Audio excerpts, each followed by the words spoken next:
हुदा जरीवाला जी, सना मलिक का बयान आपने सुना होगा। क्या शरिया के मुताबिक बहुविवाह यहाँ पर कानूनन कर देना चाहिए? आप तमाम पैनलिस्ट को आदाब, जय हिंद।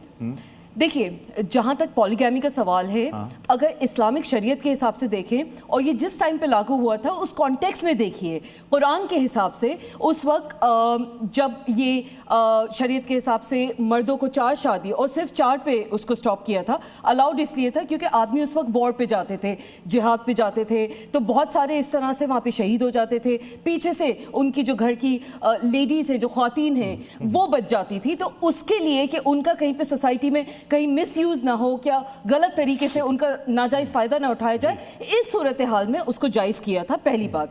दूसरी बात ये कि कई दफा हम ये देखते हैं, मे भी हिंदुस्तान में वो आंकड़े ऐसे नहीं है, बट दुनिया भर में कई दफा आप देखते हैं कि महिलाओं के जो आंकड़े हैं, जो परसेंटेज है, वो आदमियों से ज्यादा है। तो इस सूरत हाल में अगर सारे लेट्स अज्यूम, आप फेवर में हैं या नहीं है? क्योंकि सना मलिक कह रही हैं कि भाई पाकिस्तान में है, उसी तरीके से हिंदुस्तान में भी ये पॉलीगेमी इसको कानूनन कर देना चाहिए। देखिए, आपको एक बात बता दूं, कुरान के हिसाब से, मैं आपसे बिल्कुल छोटा सवाल पूछ रहा हूं, हाँ या ना में जवाब दीजिए। एक कुरान मजहब सिर्फ ऐसा है जो आपको एक शादी के लिए बेहतर आपको कहता है कि this is the right thing. और अगर आप, क्योंकि उसकी शराइत है, अगर आप एक औरत को दूसरी औरत के जितना बराबर दर्जा दे सके तो आप दूसरी तीसरी जितने भी ये 4 तक कर सकते हैं। बट ह्यूमनली कितना पॉसिबल है? अभी आप ह्यूमनली पॉसिबल नहीं है। अगर तो आपने अभी आप कह रही हैं कि अगर एक पुरुष जी सभी औरतों को बराबर का दर्जा दे सके तो 4 क्यों, तो 40 भी कर ले। पहले मेरी बात सुन लीजिएगा। दूसरी बात ये कि ये आप पुरुष और महिलाओं की समानता की बात करती हैं, तो यही हक, यही आजादी मुस्लिम महिलाओं को भी मिलनी चाहिए कि अगर वो 4 या 40 मर्द रखे, रख सकती है। बिल्कुल। उस पर क्या कहता है आपका, आपके हिसाब से आपका लॉजिक सही है। नहीं, उस पर शरिया क्या कहता है? शरिया तो कुरान के हिसाब से एक आदमी को इजाजत है, पुरुष रखे तो ठीक, 4 क्या 40 रख ले, हालांकि उसमें 4 ही तक। बिल्कुल, आपका पॉइंट बिल्कुल वैलिड है। तो महिलाओं को भी हक मिलना चाहिए कि नहीं मिलना चाहिए? यकीनन मिलना चाहिए, और महिलाओं को हक इस्लाम में सबसे ज्यादा दिया है, चाहे वो प्रॉपर्टी राइट्स हो, चाहे किसी भी तरीके से। इस सवाल पर शरिया में कहीं कुछ लिखा है? हो सकता है मुझे जानकारी नहीं हो, कुछ लिखा है? शरीयत में आप 4 शादी की अगर बात कर रहे हैं तो उस हिसाब से सिर्फ पुरुषों के लिए लिखा है, पुरुषों के लिए लिखा है, बट वो उस जमाने के हिसाब से लिखा था। मतलब 2026 में, 2026 में हम शरिया के मुताबिक ये बात कर रहे हैं कि वहां बहुविवाह तो यहां भी कर दीजिए। अच्छा, ये लिखा हुआ है, लेकिन डॉक्टर जीनत,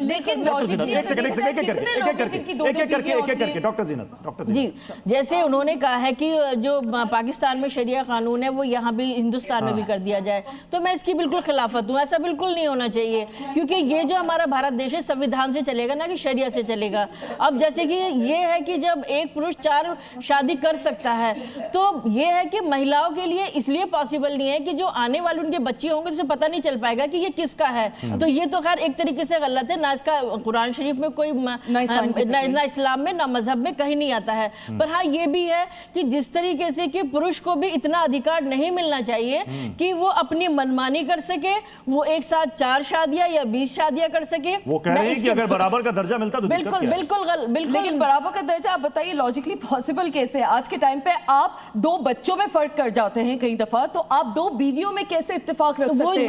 तो बाय दैट लॉजिक पॉसिबल नहीं है। अगर पॉसिबल नहीं है तो फिर आप मत करिए, आप 2 शादी। आज के टाइम पे एक कोई निभा ले, पॉसिबल नहीं है तो फिर सना मलिक पढ़ी लिखी महिला और विधायक हैं। देखिए, वो ऐसी मांग क्यों कर रही है?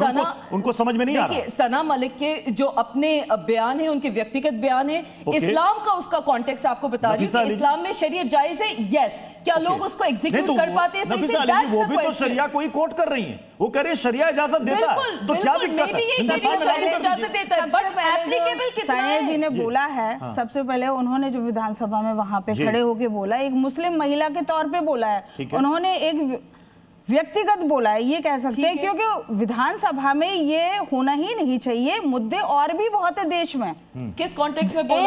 एक महिला जो उन्होंने ये शरिया कानून लाने की बात कही है, उन्होंने कही एक महिला के तौर पे बोला है ये, ठीक है। लेकिन आप दूसरी बात, पाकिस्तान जो है, पाकिस्तान हमारा देश नहीं चला रहा, हमारा देश का संविधान हिंदुस्तान का है, और एज अ मुस्लिम होने के नाते, नफीस अली होने के नाते, मैं भी हिंदुस्तान का कानून मानूंगी। हिंदुस्तान का मानेंगे ना आप लोग कि हम पाकिस्तान का मानेंगे?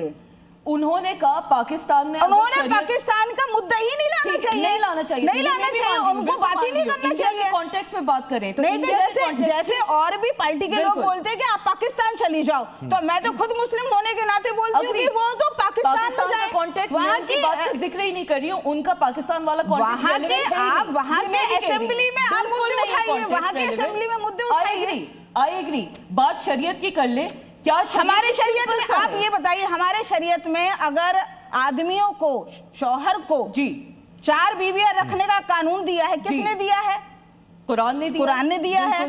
तो जैसे सर बोल रहे हैं कि 4 नहीं, उसके ऊपर भी एक जो और उसमें क्या दिया है? पहले 3 तलाक के जो मुद्दे हुए तो उसमें एक बार में तलाक बोला तो क्या तलाक हो जाता है? तलाक एक बार में नहीं होता है, तलाक एक बार में नहीं होता है, पहले एक बार बोलते हैं, इसके बाद उसको टाइम दिया जाता है, तहत होता है, सनत होता है, बहुत चीजें होती है कुरान के उस आयत में। आप शरीयत की बात कर रही है, मेरा सिर्फ सिंपल आंसर है, मैं वही रिपीट कर रही हूँ, इज इट अलाउड कि 4 शादियां कर सकते हैं? अलाउ होना ही क्यों चाहिए? Is it applicable? आप पहली बीवी का कुरान में ये है, नहीं मैडम, कुरान में ये है कि आप पहले अपनी पहली बीवी का, शौहर का हक है कि पहली बीवी से आप इजाजत लेंगे, दोनों को पहली बीवी से आप इजाजत लेंगे। कितना प्रैक्टिकल कई ऐसे देश में शौहर इजाजत नहीं लेते हैं, इसीलिए आप इजाजत नहीं लेते हैं। क्या डॉक्टर हमारे देश में हिंदुस्तान में कानून चलेगा,